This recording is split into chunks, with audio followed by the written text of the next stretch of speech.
It had been a long hot summer on Sodor.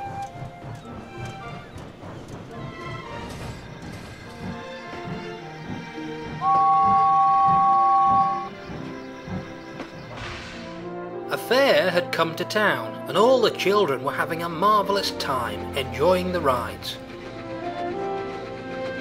The Fat Controller's engines carried folk to and from the fair. Everyone was very busy. One morning, Daisy pulled into Lower Tidmouth. She was collecting passengers to take along the branch line to the fair. "I've heard the fair has a ghost train," said Daisy. "What is a ghost train?" "It's a tunnel that small trains run through," her driver explained. "Past skeletons, ghosts and other spooky things." "Small trains like Skarloey?" asked Daisy. "No," chuckled her driver, "not like Skarloey." I'm glad I don't fit on the rails of the ghost train," murmured Daisy. "I'd be too scared." Henry was approaching the other platform. He had heard Daisy and saw her shivering. "Phew," he scoffed. "I'm not scared of things like that. Only little engines are scared of ghosts." "I wouldn't be too sure, my dear," retorted Daisy. "An elephant once scared you, remember?" Henry took no notice and huffed crossly away. That afternoon, at the big station, everyone was talking about the ghost train. "I'm not scared of stupid old ghosts, not like Thomas and Percy," Henry boasted. Although, secretly, he rather hoped he'd never have to meet one, just in case.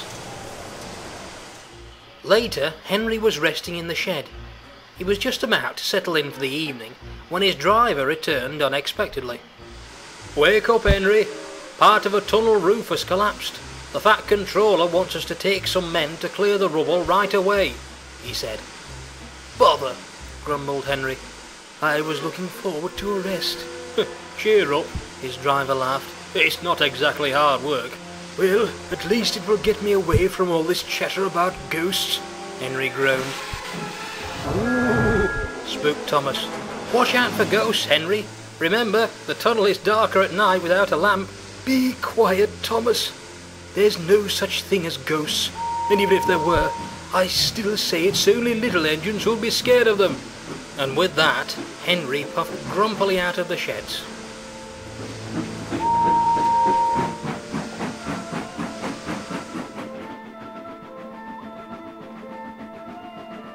Henry did not have a joyful journey on the way to the tunnel.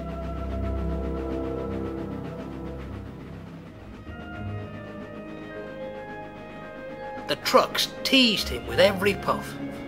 "Henry's scared of the ghost train. Ooh," they jeered. Henry ignored this and steamed on without a care.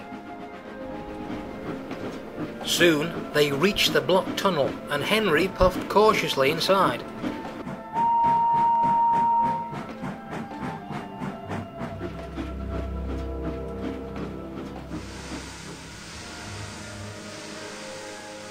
Things were going well.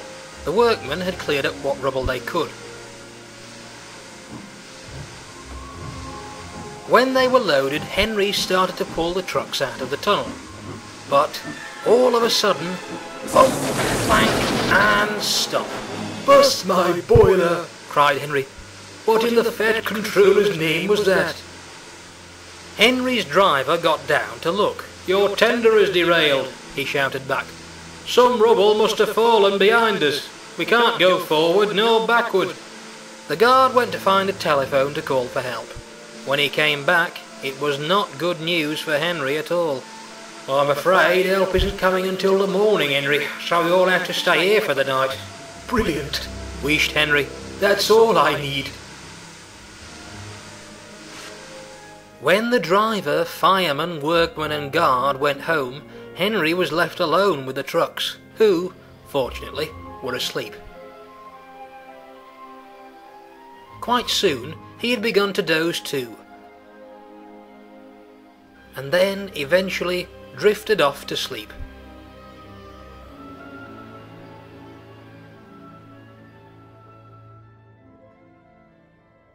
Suddenly, Henry woke with a start. He could feel himself moving. The trucks in front and the guard's van had gone. It was then Henry suddenly realised he had no driver. What is all this? He asked in horror. Some sort of joke? No reply came, only a rather chilling noise. Wailed a voice, and a ghostly white shape floated towards him. Henry was terrified. "Ah!" cried Henry, his wheels icy cold and shaking. On and on he hurried, through the swirling ghostly fog. In the distance, Henry could see a station, which made him feel a little better. Until he saw what was on the platform. A skeleton staff, and what seemed to be a very thin controller. There was even a vampire waiting to catch the next train. "Get me out of here!" wailed Henry, and puffed on panic-stricken. The tunnel seemed to go on for miles, until it eventually rounded a curve.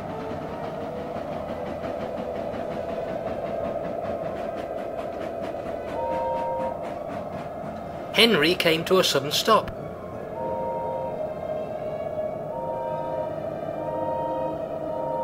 A whistle could be heard in the distance.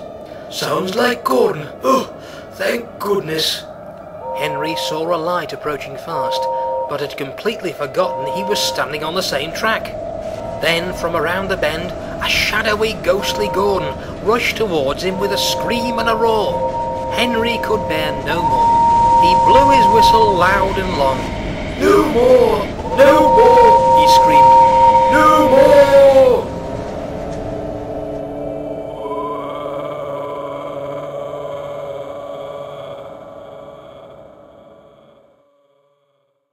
All of a sudden, Henry felt himself moving out of the tunnel. "Wake up, Henry," the driver called. "Your tender is back on the line. We can go back to the shed now." Henry was delighted to be out of the tunnel. He hurried home as quickly as he could, pleased to see the sunny morning sky.